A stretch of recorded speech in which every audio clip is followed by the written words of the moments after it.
3 दिवसांपासून वाहणाऱ्या वादळी वाऱ्यांमुळे रत्नागिरीच्या हर्णे बंदरातल्या बोटी किनाऱ्यावरती घेण्यात आल्यात। एकीकडे समुद्रात जाऊनही मासे मिळत नसल्यामुळे मच्छीमार आर्थिक अडचणीत सापडलेत, तर दुसरीकडे वादळी वाऱ्यांमुळे मासेमारी व्यवसाय संकटात आलाय।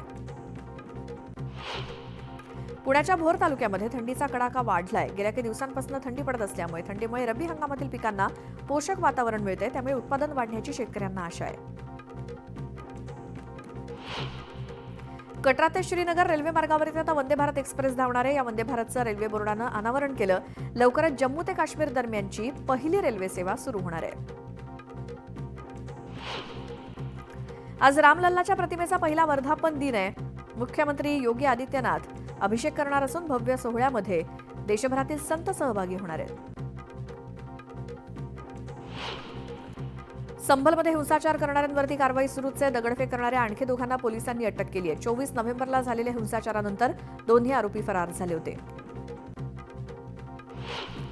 दिल्लीच्या एनसीआरमध्ये कडाक्याच्या थंडीसोबतच धुक्याचा दुहेरी फटका बसतोय। दिल्ली, नोएडा, गुरुग्राममध्ये दाट धुकं पसरलंय। प्रयागराजच्या मुलीनं बँकॉकमध्ये विक्रम केला। 13,000 फूट उंचीवरती महाकुंभात ध्वजारोहण करण्यात आलं। प्रयागराज महाकुंभ मेळ्यात भव्य लेझर शोचं आयोजन करण्यात आले। लेझर शोद्वारे महाकुंभ आणि प्रयागराजची गाथा दाखवण्यात आली आहे।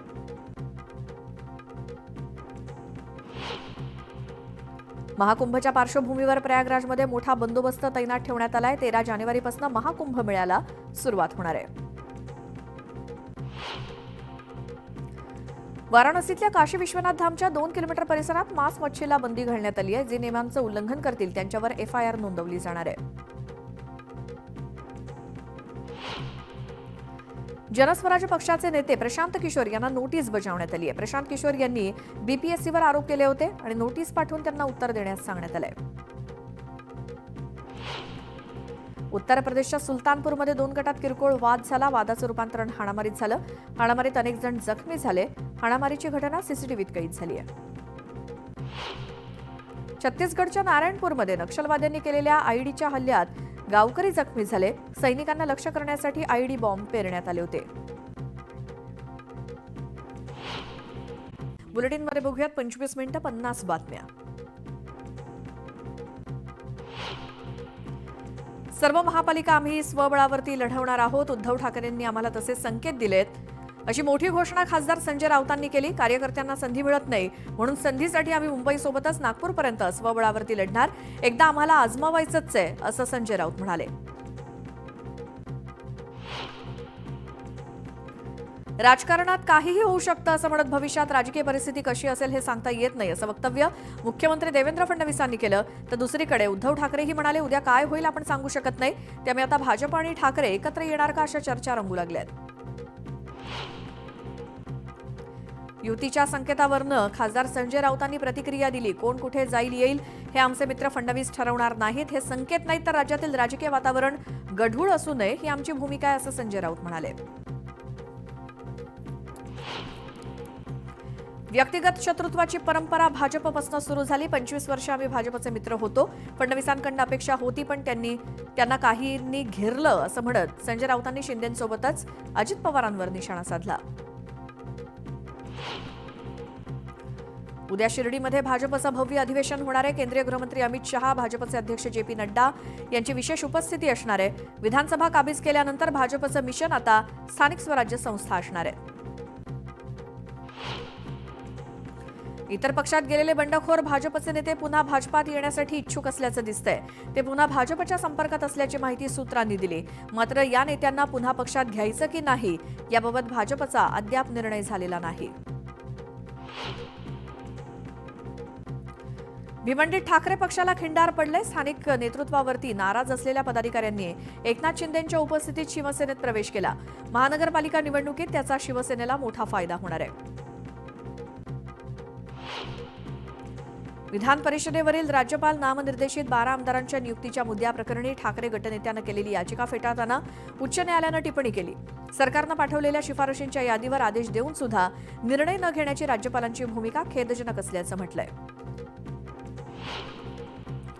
वाल्मिक कराडनंतर आता त्याचा मुलगा सुशील कराड सुद्धा अडचणीत येण्याची शक्यता आहे. सुशील कराड विरोधात सोलापूर जिल्हा आणि सत्र न्यायालयात खासगी फिर्याद दाखल करण्याची मागणी करण्यात आली आहे. सुशीलनं मॅनेजरच्या घरात घुसून रिव्हॉल्व्हरचा धाक दाखवून ट्रक, कार आणि प्लॉट सोनं बेकायदेशीरपणे ताब्यात घेतल्याचा आरोप करण्यात आलाय. बीड हत्या प्रकरणाच्या निषेधार्थ धाराशिवमध्ये आज जनाक्रोश मोर्चा काढला जातोय. जिल्हाधिकारी कार्यालयावरती मोर्चा जाऊन धडकेल. मोर्चात आव्हाड, जरांगे, ज्योती मेटेंसोबतच संदीप क्षीरसागर सहभागी होणार आहेत. दिल्लीमध्ये होणाऱ्या अखिल भारतीय मराठी साहित्य संमेलनाचे स्वागताध्यक्ष असलेले शरद पवार आज साहित्यिकांशी संवाद साधणार आहेत. पुण्यातील महाराष्ट्र साहित्य परिषदेच्या सभागृहात कार्यक्रमाचं आयोजन करण्यात आलंय. गोकुळ दूध संघानं म्हशीच्या दूध खरेदी दरात 2 रुपयांची वाढ केली. 1 लिटरला 56 रुपये असा नवा दर लागू करण्यात आलाय. त्यामुळे शेतकऱ्यांना याचा फायदा होणार आहे. पुणे मेट्रो आता रात्री 11 पर्यंत धावणार आहे. प्रवाशांचा चांगला प्रतिसाद लक्षात घेता पुणे मेट्रोकडून लवकरच निर्णय घेतला जाईल. पुणे मेट्रोची दैनंदिन प्रवासी संख्या सध्या 1 लाखांवर पोहोचली आहे. भाईंदरच्या टोरेस कंपनीमध्ये काम करणाऱ्या कॅशियर, मॅनेजर आणि जिच्या नावावर ऑफिस भाड्यानं घेतलं होतं अशा तिघांना पोलिसांनी अटक केली. ठाणे कोर्टातल्या सुनावणीवेळी तिघांनाही 5 दिवसांची पोलीस कोठडी सुनावण्यात आली आहे.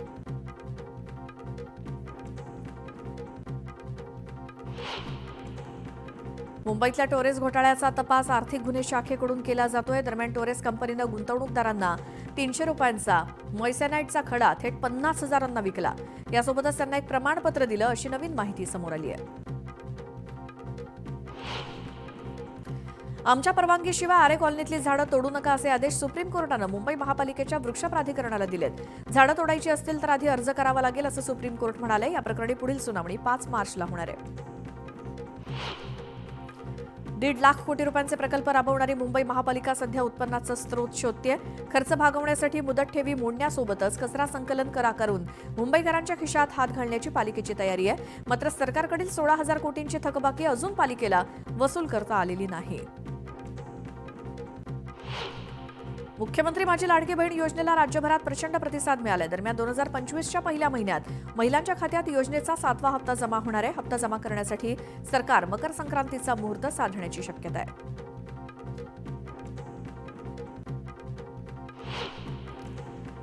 भारतरत्न डॉक्टर बाबासाहेब आंबेडकर यांच्या स्मारकाचं निम्म काम पूर्ण झालंय. प्रख्यात मूर्तिकार राम सुतार यांच्या हस्ते दिल्लीत डॉक्टर बाबासाहेबांच्या पुतळ्याचं काम सुरू आहे अशी माहिती MMRDAनं दिली. सिंधुदुर्गातील मालवणमधील राजकोट किल्ल्यावरील पुतळा दुर्घटनेप्रकरणी 2 आरोपींना पोलिसांनी अटक केली होती. या प्रकरणातील दुसरा आरोपी जयदीप आपटे याला देखील मुंबई उच्च न्यायालयानं जामीन मंजूर केलाय. पुण्याच्या कल्याणी नगरमधील पोर्शे कार अपघात प्रकरणी डॉक्टर अजय तावरेच्या अर्जावरती 15 जानेवारीला सुनावणी होणार आहे. ससूनमध्ये असताना अल्पवयीन मुलाचे रक्ताचे नमुने बदलल्यामुळे तावरे अटकेत आहे. नवी मुंबईच्या बाजारात सध्या पालेभाज्यांची आवक वाढली असल्यामुळे दर घसरलेत. बाजारात सध्या कोबी, पालक, मेथी, कांद्याची पात या पालेभाज्या 5 ते 7 रुपये किलोनं विकल्या जात असल्यामुळे व्यापारी चिंतेत आहेत. वसईमध्ये एका ज्वेलर्सच्या दुकानावर 2 चोरट्यांनी दरोडा टाकला. बंदुकीचा धाक दाखवून 50 तोळा सोनं लुटून चोरटे पसार झालेत. अग्रवाल कौल सिटीतील हे CCTV फुटेज समोर आलंय. पोलिसांच्या 6 टीम्सकडनं आरोपींचा शोध सुरू आहे. कल्याणमध्ये मद्यधुंद कार चालकानं 8 ते 10 दुचाकींना जोरदार धडक दिली. पोलिसांनी कार चालक अनिल तिवारीला ताब्यात घेतलंय. कल्याणच्या चिराग हॉटेल परिसरात हा अपघात झाला. कुर्ला बस अपघात प्रकरणातील आरोपी संजय मोरे याचा जामीन अर्ज सत्र न्यायालयानं फेटाळला. न्यायालयीन कोठडी सुनावल्यावरती मोरे यानं जामिनासाठी अर्ज केला होता, पण सत्र न्यायालयाचे न्यायाधीश पठाडे यांनी त्यांचा अर्ज फेटाळलाय. मुंबईमध्ये रविवारी मेगा ब्लॉक घेण्यात येणार आहे. रेल्वे रूळ, सिग्नल यंत्रणा आणि ओव्हरहेड उपकरणांच्या देखभालीच्या कामासाठी रविवारी मध्य आणि पश्चिम रेल्वेवर मेगा ब्लॉक घेतला जाणार आहे. असं तुम्ही असं ते कुठं म्हणाले? ते मला असं वाटतं की काल परवाची त्या सगळ्यांची भूमिका, आजची भूमिका याच्यामध्ये तुम्हाला देखील जाणवत असेल प्रचंड असुरक्षितता त्यांच्यामध्ये निर्माण झालेली आहे. आणि माननीय शिवसेनेचे मुख्य नेते एकनाथ शिंदे साहेबांनी दाखवून दिलेलं आहे की जर सर्वसामान्यांचा नेता देखील महाराष्ट्राच्या जनतेसमोर गेला तर तो विक्रमी घडामोडी ह्या राजकारणामध्ये करू शकतो. हे माननीय एकनाथ शिंदे साहेबांनी प्रूव्ह करून दाखवलं आहे. आणि म्हणून कधीही कोणाला राजकारणामध्ये कमी लेखू नये हे जे सांगितलं जातं त्याची प्रचिती माननीय एकनाथ शिंदे साहेबांनी नुसत्या महाराष्ट्राला नाही देशाला आणून दिलेली आहे. नितेश राणे ईव्हीएमचा लॉंग फॉर्म करताना असं म्हणतात अगेन्स्ट लॉ असं काल बोललं नाही, नितेश राणे काय बोलले मी आता पहिले बघतो ऐकतो आणि ते देखील कोकणातले आमचे भाजपाचे नेते आहेत, त्याच्यामुळे त्यांच्यानंतर त्यांच्याशी चर्चा करतो आणि मग माझं मत व्यक्त करतो. विशाळ घरावरती ऊस होऊ देणार नाही म्हटले ते ऊस पण होऊ देणार नाही अशी भूमिका आहे त्यांची. नाही, एक मात्र आहे की पहिली गोष्ट राज्यकर्त्यांनी किंवा मी असं कोणाला सल्ला देण्या एवढा मोठा नाही, परंतु आपल्यामुळं कुठेही समाजामध्ये जातीमध्ये तेढ निर्माण होणार नाही ही भूमिका शासन म्हणून आम्ही घेतली पाहिजे. परंतु महाराष्ट्राला आणि देशाला कमी लेखण्याचं काम जर कोण करत असतील, आतंकवादासारख्या गोष्टी घडवण्याचा जर प्रयत्न करत असतील, त्यांच्यावर कठोर कारवाई झाली पाहिजे आणि त्यांना अद्दल घडली पाहिजे, ही देखील शिवसेना म्हणून आमची भूमिका आहे. लाडकी बहीण योजनेसाठी पैसा कमी पडायला लागला, त्याच्यामुळे दारू विक्री जी आहे मद्य धोरण बदलण्याचे प्रयत्न सुरू झाले सरकारचे. दारू म्हटल्यानंतर असा एक शब्दप्रयोग होतो. मी काल देखील सांगितलं की महसूल वाढवण्यासाठी जर काही प्रयोग करावे लागले तर त्याच्यामध्ये सगळ्यांना विश्वासात घेऊन ते केले जातील. याचा अर्थ दारूवरचा टॅक्स वाढवणं, दारू म्हणजे अतिशय असा तो शब्दप्रयोग आहे की दारूवरचा टॅक्स वाढवला किंवा दारूची दुकानं वाढवली, असं काय अजून तरी कुठं झालेलं नाही. त्याच्यामुळे जर काय महसूल वाढवण्यासाठी काही तर उदय सामंत यांची ही प्रतिक्रिया. ठाकरेंच्या मनात काय हे त्यांनाच माहिती, कारण महापालिका निवडणुका स्वबळावरती लढण्यासंदर्भात जे काही वक्तव्य आलंय समोर, संजय राऊतांच्या बोलण्यामध्ये नवं असं काहीच नाही असा टोला एकीकडे सामंत यांनी लगावलाय. मात्र उद्धव ठाकरेंच्या मनात काय हे त्यांनाच माहिती अशी प्रतिक्रिया यावर उदय सामंत यांनी दिली.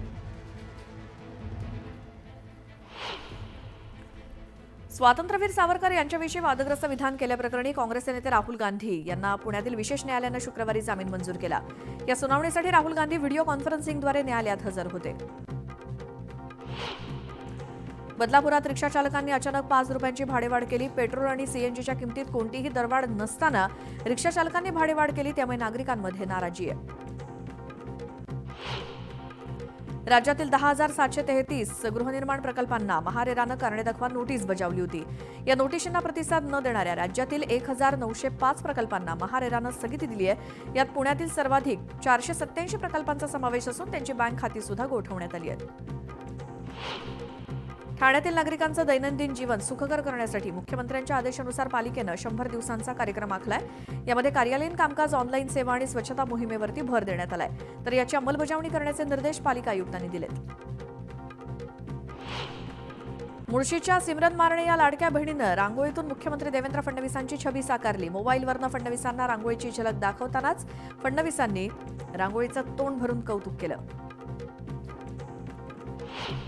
महाराष्ट्रात प्रथमच रोड सेफ्टी कार्निवलचं ठाण्यात आयोजन करण्यात आलंय. या कार्निवलच्या माध्यमातून वाहतूक विभागाकडून वाहन चालकांना सुरक्षितपणे वाहन चालवण्याचे धडे दिले गेले. दौंडच्या केडगाव आणि खुडबाव परिसरात वावरणाऱ्या बिबट्याला वनविभागानं अखेर जेरबंद केलं. गेल्या 4 ते 5 महिन्यांपासून या भागात बिबट्याचा मुक्त संचार होता, त्यामुळे नागरिकांमध्ये भीतीचं वातावरण होतं. चांदवडमधली थंडी आणि दाट धुक्याचा द्राक्ष बागांना फटका बसलाय. द्राक्षांना तडे पडत असल्यामुळे शेतकरी बागेत शेकोट्या पेटवून द्राक्ष वाचवण्याचा प्रयत्न करतायत.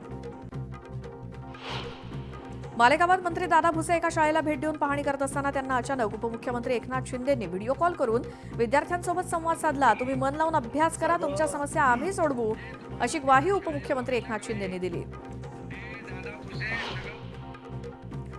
कोल्हापूर महानगरपालिकेनं पाणी बिल वसुलीचा धडाका लावलाय. बिलं न भरलेली 23 नळ कनेक्शन्स महापालिकेनं तोडली आहेत. सदर बाजार परिसरात एका माजी नगरसेविकेनं बिलं न भरल्यामुळे त्यांच्यावर देखील कारवाई करण्यात आली.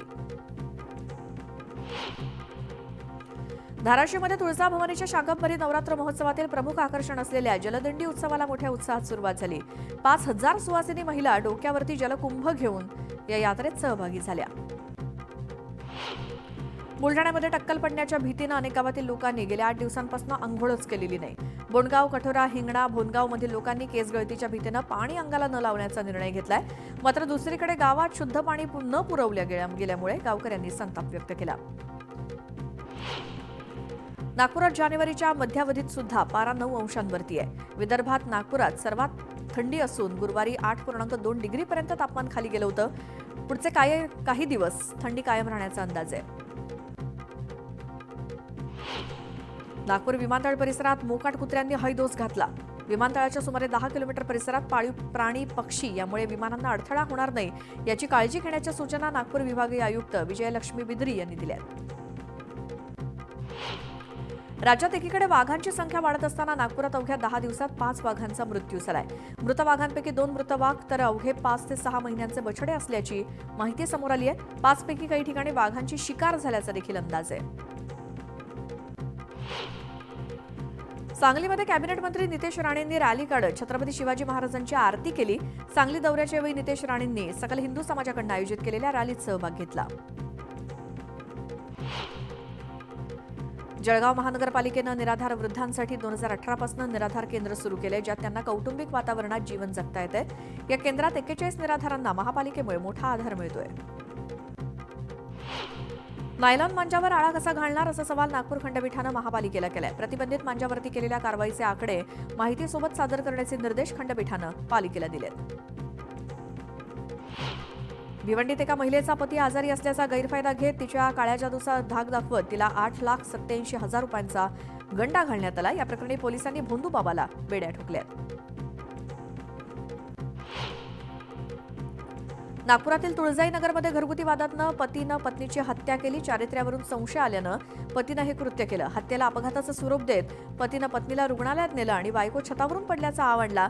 मात्र पोलिसांच्या चौकशीत हत्या केल्याची बाब समोर आली. सातारा शहरातील सयाजीराव शाळेसमोर भरधाव कारनं रस्त्याच्या दुभाजकाला धडक दिली. धडकेनंतर कारच्या इंजिननं पेट घेतला. अपघातात कारमधील 4 जण गंभीर जखमी झाले.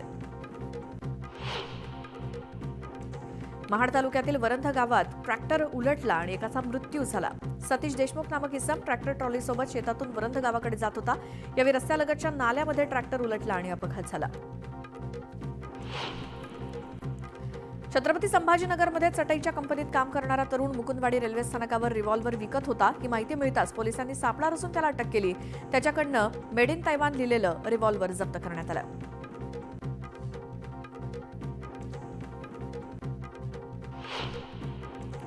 इथे वेळ झाली एका छोट्याशा ब्रेकची. लगेच परत येऊया. तुम्ही बघत राहा न्यूज 18 लोकमत.